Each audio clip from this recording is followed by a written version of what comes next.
صليت على إبراهيم وعلى آل إبراهيم في العالمين إنك حميد مجيد. أعوذ بالله من الشيطان الرجيم. بسم الله الرحمن الرحيم. وأنكحوا الأيام منكم والصالحين من عبادكم وإمائكم إن يكونوا فقراء يغنهم الله من فضله والله واسع عليم. وليستعفف الذين لا يجدون نكاحا حتى يغنيهم الله من فضله والذين يبتغون الكتاب مما ملكت أيمانكم فكاتبوهم إن علمتم فيهم خيرا وآتوهم مما لله الذي آتاكم ولا تكرهوا فتياتكم على البغاء إن أردنا تحصنا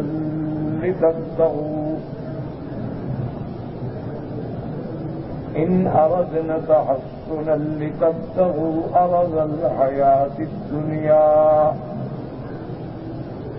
ومن يكرههن فإن الله من بعد إكراههن غفور رحيم. وَلَقَدْ أَنزَلْنَا إِلَيْكُمْ آيَاتٍ مُبَيِّنَاتٍ وَمَثَلًا مِّنَ الَّذِينَ خَلَوْا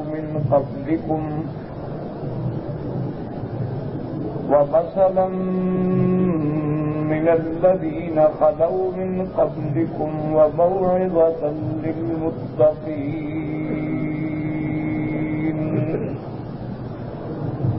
جیسا کہ الحمدللہ سورۃ النور کی ابتدا سے ان آیات تک ہم نے پڑھا ہے کہ اس سورت میں زیادہ تر احکام جو ہیں وہ عورتوں کی عفت، عصمت، عزت کے بارے میں ہیں. اسی لیے اللہ تبارک و تعالی نے سب سے پہلے جو معاشرے کی سب سے اشد برائی تھی زنا، اس کا ذکر کیا. حد زنا کے ذکر کرنے کے بعد پھر اللہ تبارک و تعالی نے استئذان و استئناس کا حکم بیان فرمایا کہ کسی کے گھر میں بغیر اذن کے، بغیر سلام کے داخل نہ. ان احکامات کے بعد جو ہم نے سابقہ آیات میں پڑھا ہے، پھر اللہ نے مومنین مردوں کو، مومنات عورتوں کو دو حکم دیے. ایک غض بصر کا کہ اپنے آنکھوں کو نیچے رکھو، نگاہوں کو پست رکھو، اور دوسرا حکم دیا تھا کہ اپنے شرمگاہوں کی حفاظت. پھر اس حکم کے دوران میں آپ نے یہ بھی پڑھ لیا کہ اصل مقصد تو عفت و عصمت کی حفاظت ہے، لیکن بعض ایسے رشتے ہیں کہ جن کے سامنے لا محالہ جانا پڑتا ہے. تو اللہ نے ان رشتوں کا بھی ذکر کر دیا کہ یہ محارم ہیں، ان کے سامنے عورت جا سکتی.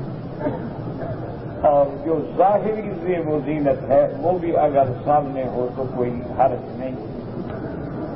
اور اسی طرح یہ بھی بتلا دیا کہ اگر فتنے کا خطرہ نہ ہو، خوف نہ ہو، جیسے نماز میں نہیں ہوتا، ایام حج یا عمرے کے احرام میں الحمدللہ نہیں ہوتا، ہر بندہ اللہ کے گھر پہ آ رہا ہے، دل میں خوف ہے، زبان پہ لبیک ہے، تو ان حالات میں اگر چہرہ کھلا رہے یا دونوں ہاتھوں کی ہتھیلیاں اور پاؤں کھلے رہیں تو وہ ماں. اور نماز پڑھی ہاتھ کھلے ہیں کوئی بات، چہرہ کھلا ہے کوئی بات.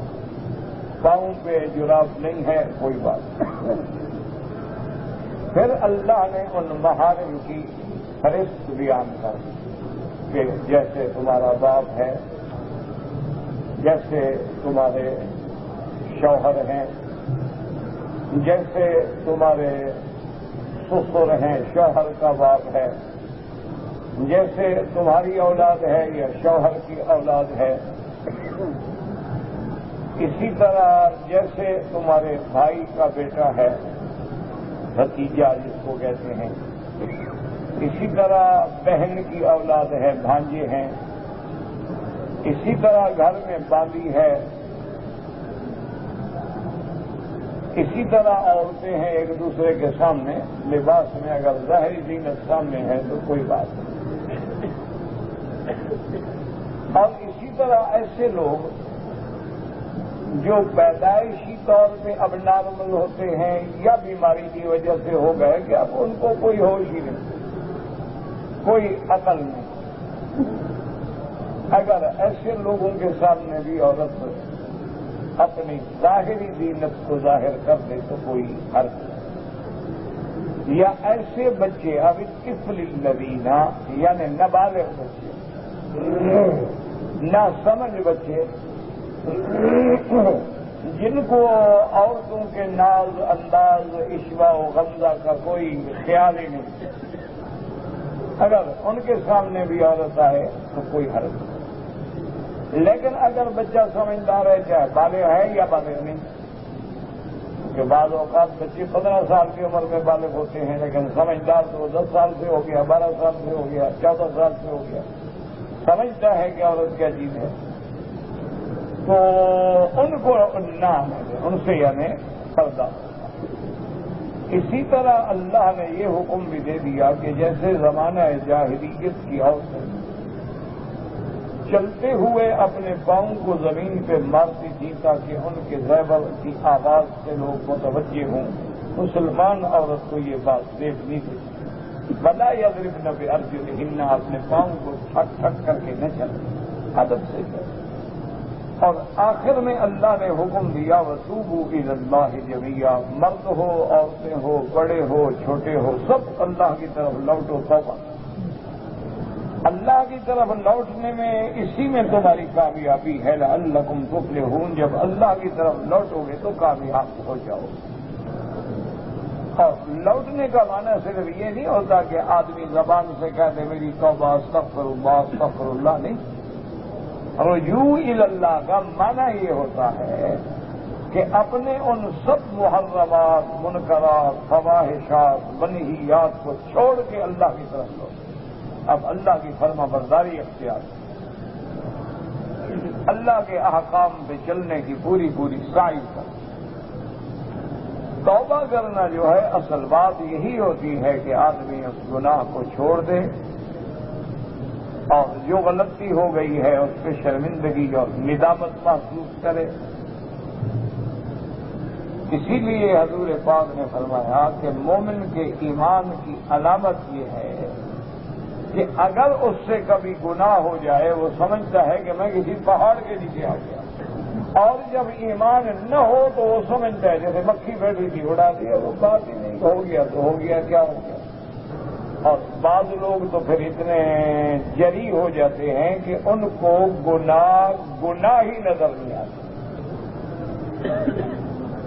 اور بعض لوگ اتنے جری ہو جاتے ہیں نعوذ باللہ کہ پھر اللہ کی تقدیر پہ بھی اعتراض کرتے ہیں، جی اللہ نے لکھا تھا پھر ہم کیا کر سکتے تھے، جب اللہ نے لکھا تھا تو وہ ہونا تھا۔ تو یہ معنی نہیں ہوتا اللہ کے لکھنے کا، اللہ نے ہر وہ چیز لکھی ہے جو قیامت تک ہوگی، کیونکہ وہ جانتے تھے، لیکن کرو گے تو تم اس لیے لکھا ہے، یہ نہیں لکھا ہے کہ تمہیں جبر کر کے خدا کا کافر بن جاؤ پھر جہنم میں ڈال دے۔ اللہ جانتے تھے کہ ان طبائع میں کیا ہے، یہ ایمان ہے، یہ کفر ہے، یہ ابرار ہیں، یہ اشرار ہیں، یہ بندہ آگے چل کے یہ کرے گا، یہ کرے گا۔ جو تم نے کرنا تھا وہ اللہ نے لکھ دیا، کرنا تو تم نے ہے، بھرنا بھی تم نے ہے۔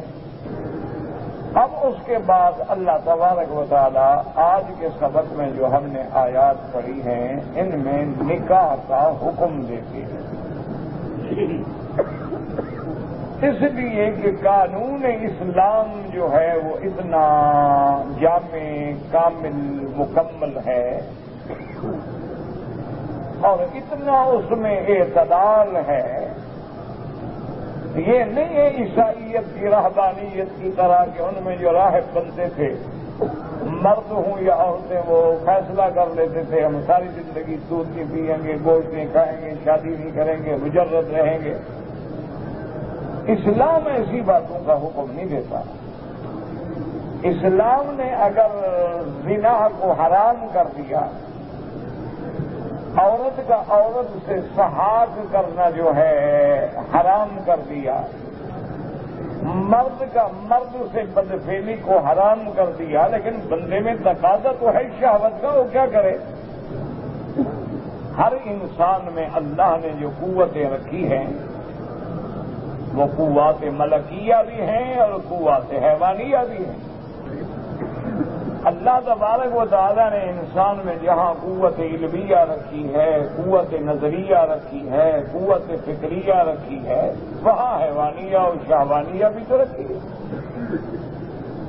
آدمی چاہے کتنا صالح ہو، عالم ہو، عابد ہو، لیکن شہوت تو ہے، خواہش تو ہے. ہر بندے کو بھوک لگتی ہے، ہر بندے کو پیاس لگتی ہے، ہر بندے کو اپنی شہوت کے انقضاء کے لیے عورت کی تمنا ہوتی ہے. اور غیر محرم کو تو دیکھنا بھی اللہ نے حرام کر دیا، غض بصر کا حکم دے دیا، حفظ فرج کا حکم دے دیا. تو اب اعتدال اور حلال کیا ہے؟ نکاح. اللہ نے مسلمانوں کو، اپنے ماننے والوں کو حکم دیا کہ نکاح کرو. نکاح جو ہے سنت الانبیاء والمرسلین. حضور صلی اللہ علیہ وسلم نے فرمایا کہ ہر پیغمبر کی سنت، تاکہ نکاح کے ذریعے تمہاری اس قوت شہوانیہ کا بھی علاج ہو اور توالد و تناسل کا سلسلہ بھی جاری رکھے. اگر نکاح نہ ہو، زنا حرام ہو، تو آگے نسل کیسے چلے گی؟ تو اللہ نے ایک نظام بنایا ہے نا کہ توالد و تناسل تو قیامت تک ہوگا، اولاد آدم میں پیدا ہوں گے بچے. تو اس لیے اللہ تبارک و تعالیٰ نے زنا کو حرام کیا، لیکن نکاح کو صرف مباح یا حلال نہیں بلکہ انبیاء کی سنت قرار دیا. اسی لیے آپ دیکھیں کہ اسلام نے سود کو تو حرام کیا، چوری پر ہاتھ کاٹنے کی سزا رکھ دی. اگر ڈاکو ہیں اور زمین میں فساد پھیلا رکھا ہے تو ان کی سزا تو ہے کہ ان کے قتل کر دو یا پھانسی چڑھا دو یا ایک ہاتھ اور ایک پاؤں کاٹ دو. کہ زمین، اللہ کی زمین میں فساد ڈالتے ہیں اور لوٹتے ہیں اور ڈاکے مارتے ہیں.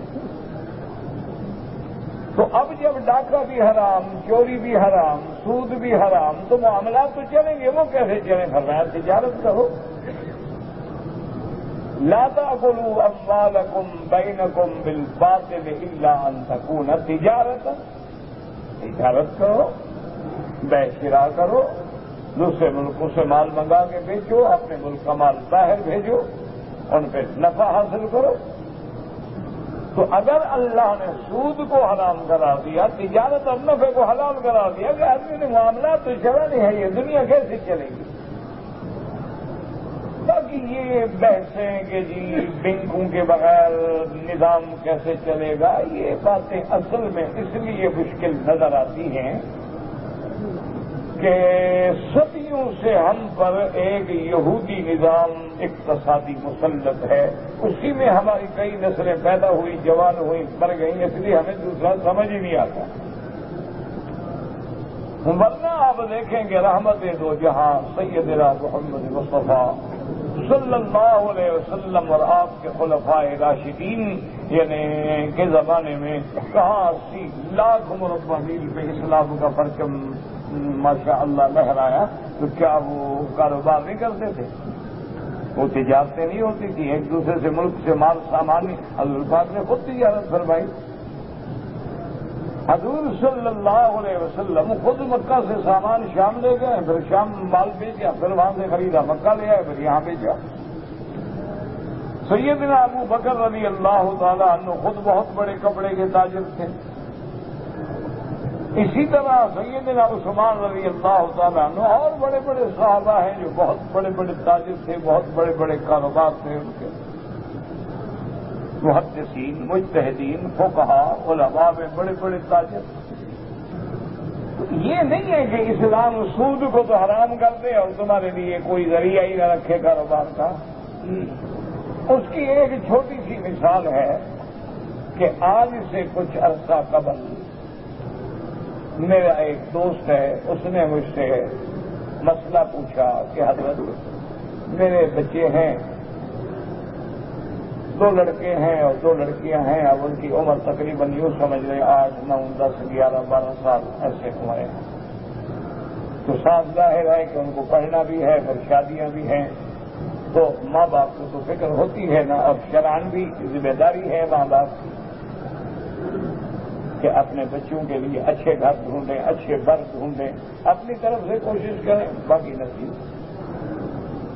تو کہنے لگا کہ مجھے کچھ دوستوں نے مشورہ دیا ہے کہ یا تو میں انشورنس پالیسی لے لوں ان کی، یا ان کے نام پہ بینکوں میں پیسے ڈال دوں۔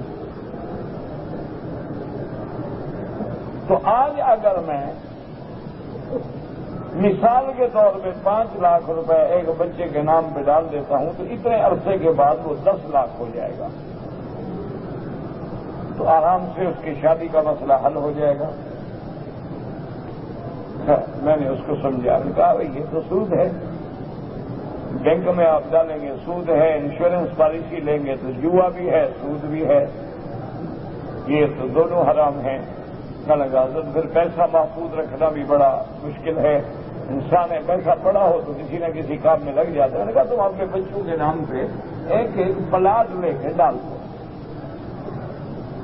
کسی اچھی جگہ سوچ کے، کسی اچھی اسکیم میں، اچھے علاقے میں، محفوظ جگہ ہو جہاں فراڈ نہ ہو، فریب نہ ہو، صاف ستھرے لوگ ہوتے ہیں، تو 4 بچے ہیں، 4 پلاٹ لے کے ڈال دو، تم 10 سال کا جو خواب دیکھ رہے ہو 10 سال کے بعد اللہ اس سے اتنا دے دیں گے کہ تمہیں حلال بھی ہوگا اور سود سے بھی بچو گے۔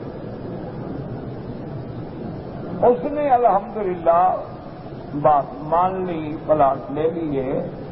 وہ بینک میں تو 10 سال کے بعد پیسے دگنے ہونے تھے نا، وہ 5 سال کے بعد اس کے پیسے جو تھے 3 گنا بڑھ گئے۔ اس نے مجھے کہا حضرت اللہ نے ایسی برکت دی ہے، اس کے تو اتنے ریٹ ایسے اب ہوئے ہیں، ہم سوچ نہیں سکتے ہیں کہ ابھی زمین کیسے مہنگی مہنگی مہنگی ہوتی جا رہی ہے۔ تو اللہ نے حرام سے بچا لیا، تو وہ تو باطل راستے موجود ہیں۔ یہ بندہ نہیں کہہ سکتا کہ میں حرام نہ کھاؤں تو کیا کھاؤں۔ یہ ایک شیطانی خیال ہے کہ بینک نہیں ہوں گے تو نظام کیسے چلیں گے۔ اب تو دنیا کے بڑے بڑے بینک جو ہیں وہ اسلامک سسٹم اپنا رہے ہیں، بڑے بڑے بینک دنیا کے اور یہودیوں کے، کافروں کے، وہ بھی اس طرف لوٹ رہے ہیں کہ اسلامی نظام میں تو زیادہ فائدہ ہے۔ تو اب ان کو سمجھ کیوں، جب ان کے سامنے اسلام کا اقتصادی نظام رکھا گیا تو اب لوگوں نے اس میں غور کرنا شروع کیا۔ جب آپ نے ان کے سامنے اسلامک سیکٹر رکھا ہی نہیں ہے، اسلامک نظام رکھا ہی نہیں ہے، تو وہ ادھر غور ہی نہیں تھا، ہر آدمی اس سودی نظام میں جکڑا ہوا تھا۔ جب علماء نے اور جب اسلامک کونسلوں نے اور جب بڑے بڑے ہمارے مجمع الفقہی نے اور اسی طرح بڑے بڑے علماء نے وہ سارے کتابیں لکھ کے نظام بنا کے سارا دنیا میں رکھا، اردو میں آیا، پھر انگریزی میں آیا، پھر عربی میں آیا، پھر فرنچ میں آیا، اب دنیا نے اس کو پڑھنا شروع کیا، بینکرز نے پڑھنا شروع کیا، فائنانس والوں نے پڑھنا شروع کیا، اکاؤنٹ والوں نے پڑھنا شروع کیا۔ انہوں نے کہا یار اسلام میں تو زیادہ فائدہ ہے، ہم تو خواہ حرام بھی کھا رہے ہیں اور ہیں بھی گھاٹے میں۔ تو اب اللہ کا شکر ہے، آپ ہر ملک میں اب دیکھ سکتے ہیں کہ ایسے بینک آ گئے، ایسے مؤسسات آ گئے ہیں جو آپ کو اسلامی طریقہ کار کے مطابق قرضہ بھی دیتے ہیں، کاروبار کے لیے پیسہ بھی دیتے ہیں، آپ کوئی چیز خریدنا چاہتے ہیں اس میں بھی وہ آپ کی اعانت کرتے ہیں، آپ ان کو پیسہ دے دو، بڑے بڑے منصوبوں میں وہ پیسہ ڈال دیتے ہیں۔ وجہ یہ ہوتی ہے نا جی کہ آج کل کوئی کام کریں، آپ اس کی چھوٹی سی مثال میں عرض کروں کہ ٹیکسٹائل مل لگانی ہو، شوگر مل لگانی ہو تو 80 کروڑ روپے چاہیے۔ نہ 80 کروڑ ہوگا، نہ 9 من تیل ہوگا، نہ رادھا ناچے گی۔ تو جب ہمارے پاس 80 کروڑ ہوگا نہیں تو ہم کیسے شوگر مل لگا؟ پھر وہ سودی لگائیں گے، ہم خاموش رہیں گے۔ لیکن اسلام نے جو ہمیں نظام مشارکت دیا ہے، نظام مرابحہ دیا ہے، اس سارے نظام میں اگر ہم سب لوگ پیسے ڈالنا شروع کر دیں گے تو اب بینک جو ہے وہ لگا لے گا، کیونکہ بینک کے پاس 80 کروڑ کیا ہے، ان کے پاس 2 ارب 4 ارب 5 ارب بھی آ جائیں گے، اس سے وہ منصوبے شروع کر دے گا، اور جتنا تمہارا پیسہ ہے اتنا تمہارا شیئر ہے۔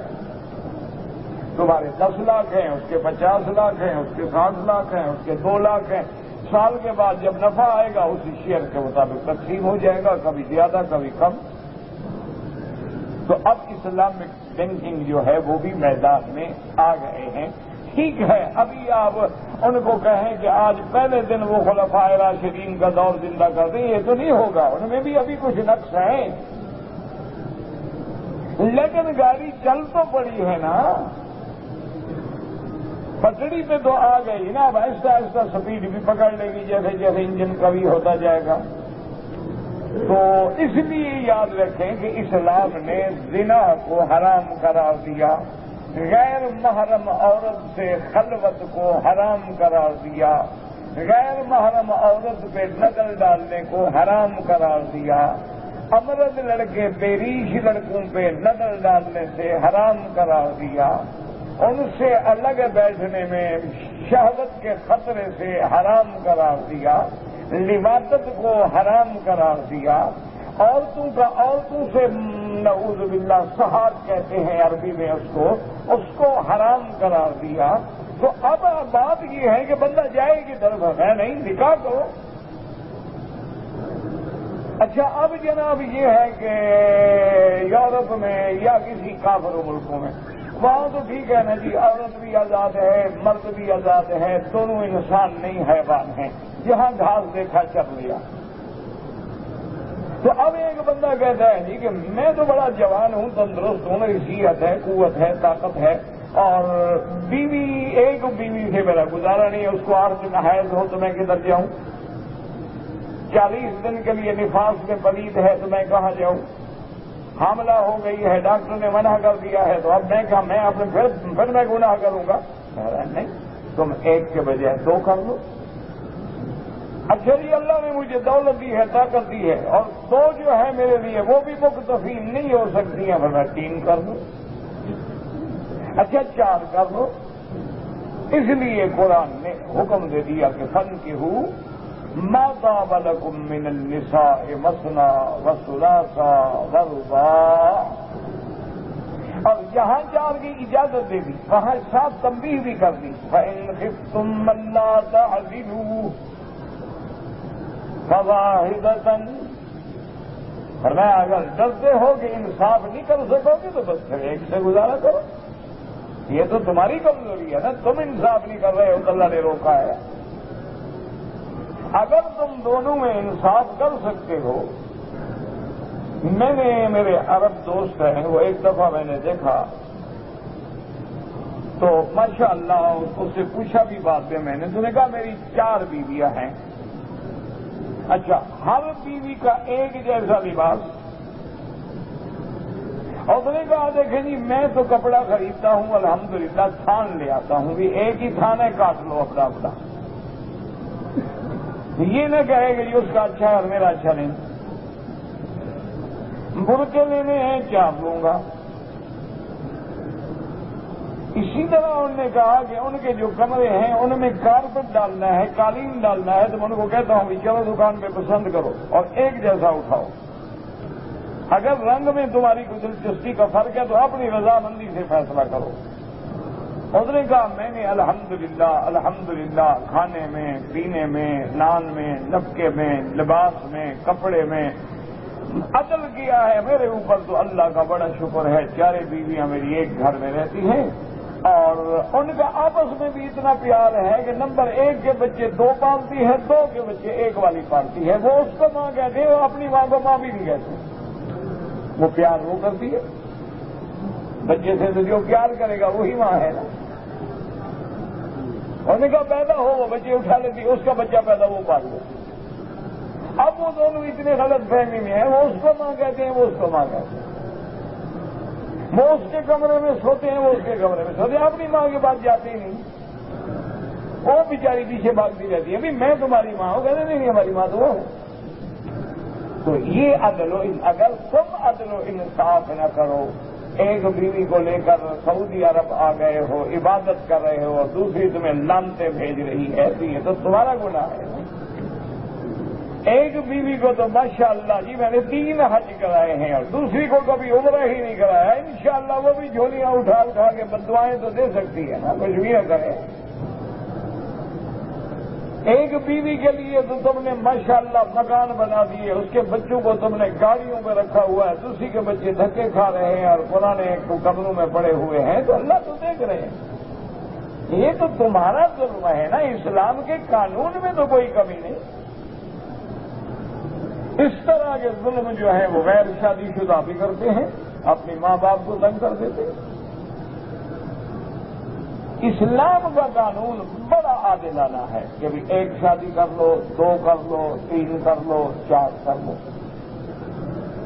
اور پھر حضور رحمت دو عالم سیدنا محمد مصطفیٰ صلی اللہ علیہ وسلم نے فرمایا کہ النکاح من سنتی. فرمایا نکاح کرنا صرف یہ نہیں کہ جیسے کھانا پینا. حضور نے کبھی یہ نہیں کہا کہ کھانا میری سنت ہے، پینا میری. حالانکہ حضور بھی تو کھاتے تھے، پیتے تھے، لیکن اس کو سنت الانبیاء نہیں کہا گیا. وہ تو سبھی ضروریات ہے انسان کی، لیکن نکاح کو سنت الانبیاء اور سنتی، اور یہ بھی کہہ دیا فمن رغب عن سنتی، جو میری سنت سے اعراض کرے فلیس منی، اس کا میرے ساتھ کوئی تعلق نہیں. حضور رحمت دو عالم کے صحابہ کرام، اللہ اکبر، پاک نبی کے پاک ساتھی، رحمت دو عالم کے اصحاب خاص آپس میں اکٹھے ہوئے اور مشورہ کرنے لگے کہ بھائی پہلے زمانے کے لوگوں کی عمر ہوتی تھی 300 سال، 400 سال، 500 سال، 600 سال. ان لوگوں نے 600 سال نمازیں پڑھی اور ہم نے پڑھی 40 سال. انہوں نے 600 سال میں حج کیا، ہم نے کیے 40 سال میں. تو ہم ان کا مقابلہ کیسے کر سکتے ہیں؟ لہذا آؤ فیصلہ کرتے ہیں. بھی آئے گا نا، پھر بیوی، اس کا گھر، اس کا پردہ، اس کا پہرا، اس کی حفاظت، اس کے لیے کھانا پینا، یہ بڑا مسئلہ ہے. لہذا فیصلہ کرو بھی شادی کرتے نہیں، بلکہ ایسا کرتے ہیں کہ خسی ہو جاتے ہیں. ہمیں شہوت ہو ہی نہیں. جیسے جانور کو خسی کرتے ہیں بندہ بھی خسی ہو سکتا ہے. آج کل تو خیر اللہ معاف فرمائے میڈیکل ترقی کر گئی ہے، مردوں کی بھی نس بندی ہو جاتی ہے، عورتوں کی بھی ہو جاتی ہے. مستقل شہوتیں بھی ختم ہو سکتی ہیں. سلسلہ توالد و تناسل بھی روکا جا سکتا ہے. اور دوسرے نے کہا کہ اچھا یہ بھی فیصلہ کرو جی کہ بالکل گوشت وغیرہ یہ طاقت والی چیزیں کھائیں گے ہی نہیں، نہ کھائیں گے نہ جوش آئے گا. انہوں نے کہا ٹھیک ہے، بس انہوں نے کہا یہ بھی چھوڑ. انہوں نے کہا اچھا ایسا کرو کہ رات کو ساری رات سوتے ہی نہیں. خلاص یہ سو جاتے ہیں نا تو عبادت ہوتی نہیں. دن میں تو لوگ ہوتے ہیں، یہ پڑھنے بیٹھو، یہ آ گیا، وہ آ گیا، وہ آ گیا. رات میں تنہائی ہوتی ہے تو ساری رات ذکر کریں گے، عبادت کریں گے، نفلیں پڑھیں گے، قرآن پڑھیں گے. رات کو سونے کو مجبوری ہوئی تو دن کو کوئی جھٹکا وٹکا کاٹ لیں گے نیند کا. حضور صلی اللہ علیہ وسلم کو اطلاع ملی کہ آپ کے صحابہ نے یہ مشورہ کیا ہے. آپ نے بلایا، آپ نے فرمایا تم لوگوں نے یہ مشورہ کیا؟ اور کہا ہاں یار رسول اللہ، چھوٹی عمر ہے، 70 سال سے پہلے بندہ مر جاتا ہے. بہت کم لوگ ہیں جو 80، 90، 100 پہ پہنچتے ہیں. تو ہم نے یہ فیصلہ کیا ہے، حضور نے فرمایا ایکم مثلی، تم میں کوئی ہے جو میرا مقابلہ کر سکے؟ یعنی اب تم عبادت کر کے میرے شان کو پہنچ جاؤ گے؟ یا رسول اللہ، نبی کے شان کا کون مقابلہ کر سکتا؟ نبی نبی ہوتا ہے، ہم امتی ہیں۔ حضور نے فرمایا خدا کے بندے، پھر یہ کیا خلاف شرع خلاف عقل کام اختیار کر رہے ہو؟ دیکھتے نہیں ہو کہ میں اللہ کا نبی ہوں؟ انا اصوم و افطر، میں روزے بھی رکھتا ہوں، افطار بھی کرتا ہوں، انام و اقوم، نیند بھی کرتا ہوں، تہجد کے لیے جاگتا بھی ہوں، اور اتزوج النساء، میں نے عورتوں سے شادیاں بھی کی ہیں، ان کے بھی حقوق ادا کرتا ہوں۔ اچھی نعمت خدا دیتا ہے کھا لیتا ہوں، نہیں دیتا ہے الحمدللہ صبر کرتا ہوں، تو تم میرا مقابلہ کر سکتے ہو؟ خبردار ہے، ایسی باتوں کو دماغ سے نکال دو۔ اللہ دیتا ہے کھاؤ۔ تو اس لیے اسلام نے حکم دیا کہ نکاح کرو، اور اسی طرح اسلام نے یہ بھی حکم دیا کہ اگر تمہارے اندر نکاح کی طاقت نہیں ہے، کیا مانا؟ پیسہ ہی نہیں، جگہ ہی نہیں، ٹھکانا ہی نہیں، ایسے لوگوں کو کون شادی دے گا؟ ایک صحابی سے حضور نے پوچھا تزوجتا، تم نے شادی کی ہے؟ اس نے کہا یا رسول اللہ کس سے شادی کروں؟ یہ کون شادی دے گا؟ یہ ایک چادر ہے جو میں نے باندھی ہوئی ہے، میرے پاس تو دوسری چادر بھی نہیں ہے۔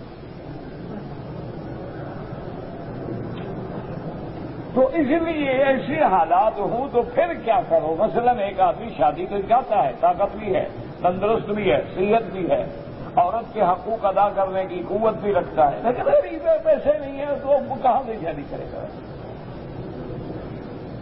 اور آج کل دشمنان دین نے، دشمنان اسلام نے، ہندوؤں نے، یہودیوں نے اپنی سازشوں سے شادی کو اتنا مہنگا کر دیا ہے کہ حلال مل ہی نہیں سکتا، مجبوراً حرام کھاؤ۔ یہ طریقہ ہوتا ہے نا؟ یہ دیکھتے نہیں ہو کہ کبھی یورو چڑھ گیا، کبھی ڈالر چڑھ گیا، کبھی پاؤنڈ چڑھ گیا، کبھی ین چڑھ گیا، یہ سارا گیم ہے، یہ ساری اقتصادی گیم ہوتی ہے۔ ہم سمجھتے ہیں نا کہ فلاں کا پیسہ بہت چڑھ گیا، وہ چڑھ گیا، اس کی چیزیں بکری کھڑی ہو گئی، چیز مہنگی ہو گئی، جب مہنگی ہوگی کون خریدے گا؟ دیکھو نا، اس کی ادنا مثال ہے، ہم جب ابتدا میں 1972 میں یہ کرشیدہ وغیرہ یہ گاڑیاں جو تھی 18,000 20,000 کی مل جاتی تھی، آج وہ 70,000 کی ہو گئی۔ وجہ کیا ہے؟ کرنسی اپ ہوتی گئی، چڑھتی گئی، چیزیں مہنگی ہوتی گئی۔ انجام کیا ہوگا کہ جن ملکوں کی سستی ہے ان کی بکیں گی۔ اب آپ نے دیکھا ہے ماشاءاللہ کہ اگر کسی اچھی کمپنی کے آپ کوئی جوتا ڈھونڈنا چاہیں، کپڑا ڈھونڈنا چاہیں، میں نے تو ایک دفعہ وہ منیسوٹا میں ایک اسٹیٹ ہے، اس میں اتنا بڑا پلازا ہے کہ لوگ وہاں شاپنگ کرنے کے لیے چارٹرڈ طیارے یعنی اسپیشل ہوائی جہاز بک کر کے آتے ہیں۔ تو میں نے اس پلازے کو ڈھونڈ مارا، مجھے تو کوئی چیز نہ ملے۔ میں نے کہا یہ کیا بات ہے یار، اگر ہم نے یہاں رہ کر بھی وہی کورین اور چینی چیزیں لینی ہے تو اپنے ملک میں جا کے لے لیں گے۔ ہم نے کہا جی اب پورے کاروبار پہ ان کا غلبہ ہے کہ باہر کی اگر اصلی اینک آپ لیں گے تو 600 ریال کی، انہوں نے 4 ریال کی بنا کے بازار میں ڈال دی۔ یعنی آدمی کا دماغ خراب ہو جاتا ہے کہ اینک ہے، فریم ہے، شیشہ لگا ہوا ہے، تمہارے نمبر کا ہے، اور 5 ریال 4 ریال 5 ریال 4 ریال۔ اچھا یہ تو سڑک پہ بیٹھا بستے والا بیچ رہا ہے، وہ بھی تو کما رہا ہے نا، پتہ نہیں پیچھے والے نے زکات میں تقسیم کی ہے۔ بھئی یہ بیچنے والا کما رہا ہے، اس نے جس سے خریدا وہ بھی کما رہا ہے، اس نے جس ہول سیلر سے خریدا ہو وہ بھی کما رہا ہے، تو آخر چلی کتنے کی ہے وہ؟ نتیجہ یہ نکلا کہ اب جناب میں جا کر دکان سے 250 ریال کا فریم خریدوں، 100 ریال کے شیشے ڈلواؤں، 350 ریال کا ٹیکہ لگ جائے، بازار میں جاتے جاتے میں 5 ریال والی 3 لے کی کیوں نہ رکھ دوں؟ یہ الگ بات ہے کہ اندھا جلدی ہو جائے گا آدمی انشاءاللہ۔ جب چیز سستی ہوگی تو فائدہ تو ہوگا نا کوئی نہ کوئی، انشاءاللہ آدمی اندھا جلدی ہو جاتا ہے، کیونکہ ہر چیز مصنوعی ہے نا، آئی ہے، اصل تو ہے نہیں، تو اس کے اثرات تو آئیں گے نا آنکھوں پر، ہر چیز پہ تو آئیں گے۔ ایک دیکھ رہے ایک شیشہ ہے اور قیمتی شیشہ ہے. اسی لیے بڑی گاڑیوں کا آپ دیکھتے ہیں نا شیشے 10-10 20-20 ہزار ریال کا صرف شیشہ ہوتا ہے. یہ آدمی ڈرائیو کر رہا ہے 600 بھی 200 بھی آنکھوں پہ اثر نہیں ہوگا. عام گاڑی کا 50 میل چلائیں تو آپ کی آنکھوں سے پانی آنا شروع ہو جائے گا. تو اس لیے بہرحال میرے کہنے کا مقصد یہ تھا کہ اسلام نے اس کا بھی حل بتایا. آپ نے فرمایا یا معاشر الشباب من استطاع منکم الباءۃ فلیتزوج. میرے آقا نے فرمایا نوجوانوں جس کو اللہ نے طاقت دی ہے دولت دی ہے شادی کرو نکاح کرو. اگر طاقت نہیں ہے فرمایا فلیصم پھر روزے زیادہ رکھا کرو. فإن الصوم له وجاء. یہ روزے رکھنا جو ہے یہ تمہاری قوت ملکیہ کو ابھارتا ہے قوت حیوانیہ کو ختم کرتا ہے. یہ بھی تمہاری عفت کا ذریعہ بن جائے گا. اسلام نے وہ بھی علاج بتلا دیا. اور اسی طرح یاد رکھو کہ اسلام نے یہ بھی بتلا دیا کہ جب تم نکاح کرنا چاہتے ہو تنکح المرأۃ لجمالها ومالها ودینها. حضور نے فرمایا کہ جس عورت کے ساتھ آدمی نکاح کرنا چاہتا ہے یا اس کے جمال کو ڈھونڈتا ہے کہ بڑی خوبصورت ہے یہ تو جناب حسین اول ہے یہ تو حسین عالم ہے. اس کے پیچھے دیکھتا نہیں دولت والے دوڑتے ہیں بھاگتے ہیں. بس یہ جس نے حسین عالم کا اعزاز حاصل کیا ہے وہ میری بیوی بنے. لوگ سمجھے دیکھو اس کے گھر میں وہ حسین عالم. تو حضور نے فرمایا کہ مال کی وجہ سے یا اس کے خاندان کی وجہ سے کہ خاندان بڑا ہے اگر میرا رشتہ ہو گیا تو میری حیثیت بھی اونچی ہو جائے گی کہ فلاں خاندان کا داماد ہے. بھائی خیال رکھنا. یا فرمایا لدینہا. یا آدمی پھر اس عورت کے دین کو تلاش کرتا ہے کہ عورت صالحہ ہے دیندار ہے پرہیزگار ہے باحیا ہے. حضور نے فرمایا فاختر ذات الدین. حضور نے فرمایا اللہ تجھے موقع دے تو تم دین والی عورت کو ڈھونڈنا کیونکہ جمال عارضی چیز ہے. کل بیمار ہو جائے تو جمال ختم. کتنی دیر لگے گی. وہ ایک بزرگوں نے حکایت لکھی ہے کہ کوئی بندہ کسی اللہ والے کی خدمت میں گیا اللہ سیکھنے کے لیے. وہاں ان کی اللہ عالم نکرانی تھی یا کیا تھی بڑی خوبصورت تھی. حضرت عاشق ہو گئے. کچے صوفی ہوتے ہیں نا. اچھا اب جناب یہ سارا دن رستے پہ بیٹھا رہے کہ کبھی تو گزرے گی نا دیکھ لوں گا. اس عورت کو بھی احساس ہو گیا. عورت میں ایک چھٹی حص ہوتی ہے وہ بڑی حساس ہوتی ہے. وہ مرد کی نظروں سے پہچان جاتی ہے کہ اس کی نظر میں فریب ہے برائی ہے بے حیائی. تو اس نے بھی دیکھ لیا کہ حضرت تو معلوم ہوتا ہے کہ میرے عشق میں مبتلا ہے. تو اس نے 2-3 دن جلاب لیا اور جتنی گندگی خارج ہوئی وہ ایک ڈبے میں بھر کے محفوظ رکھی اور خود بیچاری لکڑی پہ آ گئی. اب جب اتنی نمکیات خارج ہوئے بندہ تو اٹھ نہیں سکتا. آئی اور اس کو بلایا. وہ حیران کہ یہ کون؟ یہ ہے تو بھائی کوئی اور نکل آئی ہے تو نانی دادی لگتی ہے. وہ تو گڑے پڑ گئے نا. وہ اتنی کمزور ہو گئی 3-4 دن جس کے متواتر سال لگیں گے. اس نے کہا تم کون؟ اس نے کہا جس کے لیے تم راستے پہ بیٹھے رہتے ہو وہی تو ہوں میں. دیکھو غور سے. نہیں وہ تو نہیں. اس نے کہا ادھر آؤ تمہارا مال جو ہے نا محفوظ رکھا ہے میں. وہ لے گئی کہا یہ ڈبہ اٹھا لو اس سے عشق کرو. اس نے کہا یہ کیا ہو گیا؟ یہی گندگی تو ہے جب تک اندر تھی تم دیکھتے تھے نکل گئی تو اب دیکھتے ہی نہیں ہو. اس کا اندر کیا تھا؟ یہ گندگی تو تھی نا اور کیا تھا. تو میں نے تمہارے لیے جمع کر رکھا ہے یہ اٹھاؤ اس سے پیار کرو. اس کا عشق نیچے سے نکل گیا عقل بھی آ گیا مسئلہ بھی سمجھ آ گیا. ابھی بات تو ٹھیک ہے. تو اس لیے جمال کیا ہے؟ چوٹ لگی چہرہ بگڑ گیا کدھر گیا جمال؟ حسب نسب کیا ہے؟ بڑے بڑے خاندان کے لوگ ہیں سید خاندان کے قریش خاندان کے. دنیا تنگ آ گئی ان کے اعمال سے. اور بڑے چھوٹے خاندانوں کے لوگ ہیں، عالم بنے، اللہ والے بنے، اولیاء بنے، بزرگ بنے، محدث بنے، امام بنے. تو اصل چیز جو ہے وہ دین ہے. اس لیے حضور نے فرمایا جب شادی کرو، لڑکا ڈھونڈو یا لڑکی ڈھونڈو، پہلے دین کا خیال رکھو. آج سب سے پہلے پوچھتے ہیں جی لڑکا کیا کرتا ہے؟ انہوں نے کہا جی ڈاکٹر. اچھا اچھا اچھا ٹھیک ہے ٹھیک ہے. انجینئر ہے؟ ہاں جی ٹھیک ہے ٹھیک ہے. اور جی اس نے چارٹرڈ اکاؤنٹنسی میں ٹاپ کیا ہے. اچھا اچھا ٹھیک ہے. سی ایس پی کیا وہ تو بہت اچھی بات. وہ جناب ماشاء اللہ اس نے سی ایس پی کیا ہے، وہ ماشاء اللہ تو اور اچھی بات ہے. یہ کوئی نہیں پوچھتا کہ حضرت نماز بھی پڑھتے ہیں؟ امام سے کہو پوچھتے ہو؟ اور پوچھیں تو تب جب ہم سارے نہیں پڑھتے تو اس سے کیا پوچھیں؟ رشتہ دینے والے بھی تو نہیں پڑھتے، سسر بھی نہیں پڑھتا، بیوی بھی نہیں پڑھتی، سالیاں بھی نہیں پڑھتی. جب سارا گھر ماشاءاللہ ایک سے ایک آلہ ہے تو پوچھنے کی کیا ضرورت ہے؟ پھر تمہاری مرضی ہے. یہ سارے احکام ہیں ایمان والوں کے. جب ہم نے ایمان ہی چھوڑ دیا ہے تو پھر ان مسئلوں کا تو آپ کو کوئی فائدہ ہوگا ہی نہیں. تو اس لیے حضور نے فرمایا کہ فاختر ذات الدین. آپ نے فرمایا کہ دین والی لڑکی کو ترجیح دو، دین والے بندے کو ترجیح دو. اچھا حضور نے ایک اور بھی حدیث بیان فرما دی. آپ نے فرمایا کوئی آدمی تمہارے پاس رشتہ طلب کرنے کے لیے آئے، ممن ترضون دینہ، ممن ترضون دینہ، جس کے دین کو تم دیندار ہے، پسند کرتا ہے، دین والا ہے، تم سے رشتہ لینے آیا ہے. فرمایا اگر رشتہ نہیں کرو گے تکن فی الارض فتنۃ وفساد کبیر، پھر زمین میں فتنہ پھیلے گا.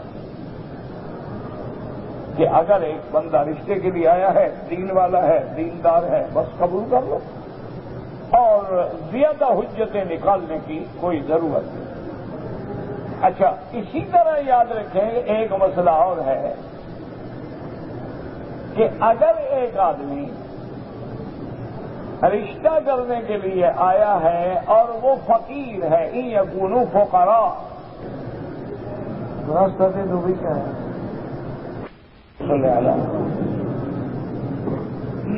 اللہم صلی علی سیدنا محمد. اب ایک مسئلہ رہ گیا کہ اگر کوئی آدمی تم سے رشتہ لینے کے لیے آیا ہے، آدمی دیندار ہے، اچھا ہے، لیکن فقیر ہے، تو اس کا بھی اللہ نے فرما دیا کہ فکر نہ کرو، یہ نہ سوچنا فقیر ہے، اگر فقیر بھی ہے اللہ ان کو غنی بنا دے گا. اس لیے حضرت عبداللہ ابن مسعود رضی اللہ تعالی عنہ فرماتے تھے کہ جن لوگوں کو فقیر ہیں، غریب ہیں، فرماتے ہیں شادی کرو، اللہ کے بندے شادی کرو، اللہ کا وعدہ ہے شادی کے بعد تمہیں وقت لگ جائے گا، شادی کے بعد اللہ تمہیں غنی کر دے. تو اس کو بھی اللہ پاک نے قرآن میں حل فرما دیا. فرمایا وَأَنكِحُوا الْأَيَامَ مِنكُمْ وَأَنكِحُوا الْأَيَامَ مِنكُمْ وَالصَّالِحِينَ مِنْ عِبَادِكُمْ وَإِمَائِكُمْ. اللہ نے فرمایا کہ تم اپنی ایم عورتوں کا نکاح کر دو. یاد رکھو ایمہ مانا بغیر شوہر والی. کیا مانا؟ یا تو کنواری ہے نکاح ہوا ہی نہیں، یا نکاح ہوا خامد مر گیا بیوہ ہے، وہ بھی تو ایم ہے. یا نکاح ہو گیا لیکن خامد نے طلاق دے دی، عدت گزر گئی، اب وہ بھی ایم ہے، یہ حرہ ہے، آزاد عورت ہے. یعنی غیر شادی شدہ اللہ نے حکم دیا ان کے نکاح کرو. وَأَنكِحُوا الْأَيَامَ مِنكُمْ وَالصَّالِحِينَ مِنْ عِبَادِكُمْ وَإِمَائِكُمْ. اور اللہ نے فرمایا جو تمہارے غلام ہیں، جو تمہاری باندیاں ہیں، اگر وہ صالحین ہیں تو ان کے بھی نکاح کرو. صالحین کا کیا معنی؟ علماء فرماتے ہیں یہاں لغوی معنی مراد ہے. معنی یہ ہے کہ وہ شادی کے قابل ہیں، شادی کی قوت طاقت حیثیت رکھتے ہیں. بعض ہے لیکن بیچارہ ہے نہ مرد تو کیا شادی کرے گا. بعض عورت ہے لیکن وہ قوت مرد شہوانیت سے ہے. اس لیے فرمایا وَأَنكِحُوا الْأَيَامَ مِنكُمْ والصالحین من عبادکم وإمائکم، یعنی جو شادی کرنے کی صلاحیت رکھتے ہیں، عمر ہو گئی ہے، بالغ ہو گئے ہیں، جوان ہو گئے ہیں، اب ان کو شادی کی خواہش بھی ہے، طاقت بھی ہے، ان کی شادیاں کر دو، کیونکہ کوئی غلام، کوئی کنیز اپنے سید کے اذن کے بغیر شادی نہیں کر سکتا، اس لیے اللہ نے حکم دیا کہ ان کو مت روکو، ان کی شادیوں میں رکاوٹ نہ بنو، شادی کرو۔ اور بعض علماء نے فرمایا کہ صالحین لغوی معنی میں نہیں، اصطلاحی معنی کے اندر ہے، یعنی اگر تمہارے غلام ہیں، تمہاری بامیاں ہیں اور ہیں بھی نیک ماشاءاللہ، نمازی ہیں، پرہیزگار ہیں، تو کا نکاح کرو تاکہ بیچارے گناہوں سے بچ جائیں۔ يكونوا فقراء يغنهم الله من فضله والله واسع عليم، اور اگر وہ غریب ہیں اللہ ان کو غنی کر دیں گے، اللہ ان کو غنا عطا فرمائیں گے۔ اللہ تبارک و تعالی بہت بڑے وسعت والے، علم والے ہیں، وہ جانتے ہیں کہ شادی تو ہوگی، غریب ہے، اللہ عورت کی وجہ سے تمہیں رزق عطا فرما دیں گے۔ اس لیے ایک حدیث میں آتا ہے کہ 3 چیزیں ہیں، ان میں برکت بھی ہو سکتی ہے اور ان کی وجہ سے نحوست بھی ہو سکتی ہے۔ فرمایا کہ عورت ہے، کبھی آدمی غریب ہوتا ہے، ناکام ہوتا ہے، شادی کرنے کے بعد اس عورت کی وجہ سے اللہ اس کو غنی کر دیتے ہیں، اس کا رزق کھول دیتے ہیں۔ اسی طرح فرمایا المرأۃ والفرس والدار، اسی طرح فرمایا گھوڑا بندہ خریدتا ہے، کبھی اس کی وجہ سے اللہ اس کے گھر کے اندر برکتیں عطا فرما دیتے ہیں، کبھی مکان خریدتا ہے، اس مکان کی وجہ سے اللہ برکتیں عطا فرما دیتے ہیں، کیونکہ مکانوں میں بھی برکت ہوتی ہے، مکانوں میں بھی اور زمانوں میں بھی اور مکانوں میں بھی نحوست ہوتی ہے۔ اس لیے حضور نے فرمایا جن جن مقامات پہ اللہ نے عذاب اتارا ہے وہاں جلدی سے گزر جاؤ۔ وَلْيَسْتَعْفِفِ الَّذِينَ لَا يَجِدُونَ نِكَاحًا حَتَّى يُغْنِيَهُمُ اللَّهُ مِنْ فَضْلِهِ۔ اب آگے اللہ نے یہ بھی بتا دیا کہ جو لوگ نکاح کی طاقت نہیں رکھتے، پیسہ نہیں رکھتے ہیں، دولت نہیں رکھتے ہیں، تو اپنے آپ کو پاک رکھیں، تھامیں، اپنے آپ کی حفاظت کریں، گناہوں سے بچائیں، اللہ تبارک و تعالیٰ ان کے لیے بھی آسانیاں پیدا فرما دیں گے۔ تو اللہ نے اس آیات میں احکام نکاح بیان فرما دیے ہیں، اور اگر ہم شریعت کے احکام پہ چلیں تو اللہ تبارک و تعالیٰ کی رحمت سے ہر حال میں امن بھی ہوگا، سکون بھی ہوگا، راحت بھی ہوگی۔ جن گھروں میں تلخیاں ہیں، لازمی بات ہے کہ تالی دونوں ہاتھوں سے بجتی ہے، صرف عورت کا بھی قصور نہیں ہوتا اور صرف مرد کا بھی قصور نہیں ہوتا۔ اگر دونوں بیٹھ کے محاسبہ کریں، اپنی اپنی غلطیوں کو سوچیں اور پھر ان کو دور کرنے کی کوشش کریں تو وہی بگڑے ہوئے گھر جنت بن جاتے ہیں۔ اللہ ہر مسلمان کے گھر کو باعث رحمت بنائے اور عذاب رفع فرمائے۔ کہتے تھی کہ میں نے اور میری